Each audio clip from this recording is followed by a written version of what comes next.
Sports commentator Stephen A. Smith on Monday said he is leaving all doors open when it comes to a presidential bid. Time to stop messing around. Life is great, especially at ESPN/Disney. Hate the thought of being a politician, but sick of this mess, so I'm officially leaving all doors open, Smith said in a post on the social platform X in response to reporting that the sports personality said a bid for the White House is not out of his future. Smith has a long-standing history of weighing in on politics, but has been particularly critical of the Democratic Party in the wake of President Trump's success 2024 election, pushing for it to refocus on issues for voters, on top issues for voters in last year's election cycle, including immigration and inflation. In early March, Smith gave his seal of approval to talk that he could move from sports to politics during an appearance on NBC's The Tonight Show. Folks are nuts, number one, Smith said to comedian Jimmy Fallon at the time when asked whether he thought about recent headlines calling him a possible future presidential candidate.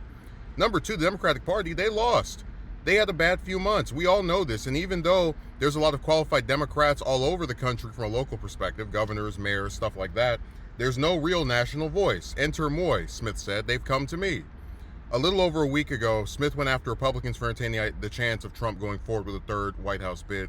And then they have a quote from him about what he had to say. I'm not too surprised. We've seen a really interesting thing over the last couple of months where, because the Democrats don't have really any solid people to run in 2028, right? Sanders is too old. AOC is a very divisive figure that, just whatever.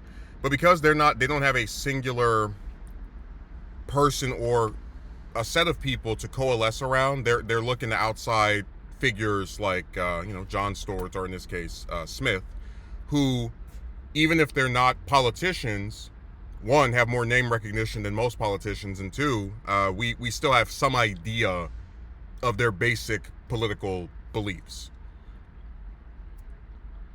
But do I really think Smith is going to want to run? I mean, it's possible, right?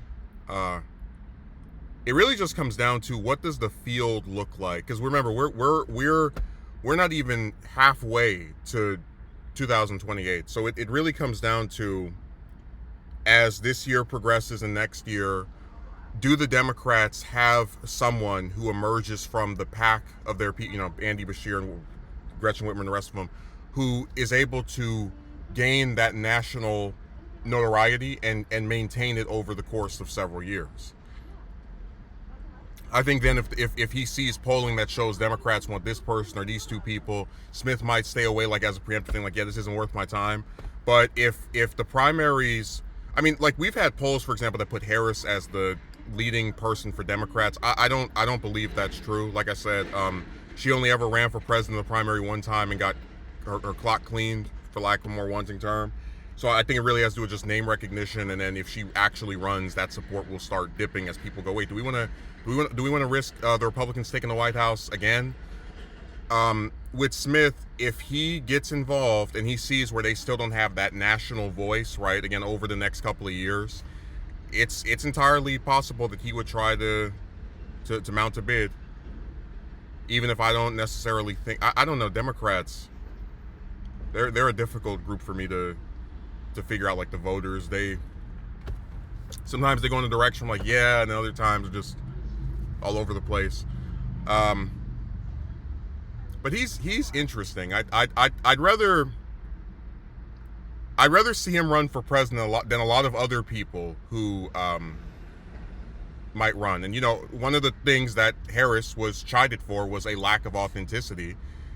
I have yet to see an example of Smith giving a position, even on just like any issue, and be like, all right, never mind, I changed my mind. I'm now for this. So that might be part of the appeal, right? That people feel like non-politicians are the ones that they want for president, which I get it. But yeah, he's someone that I definitely think would be preferable to a lot of other options out there.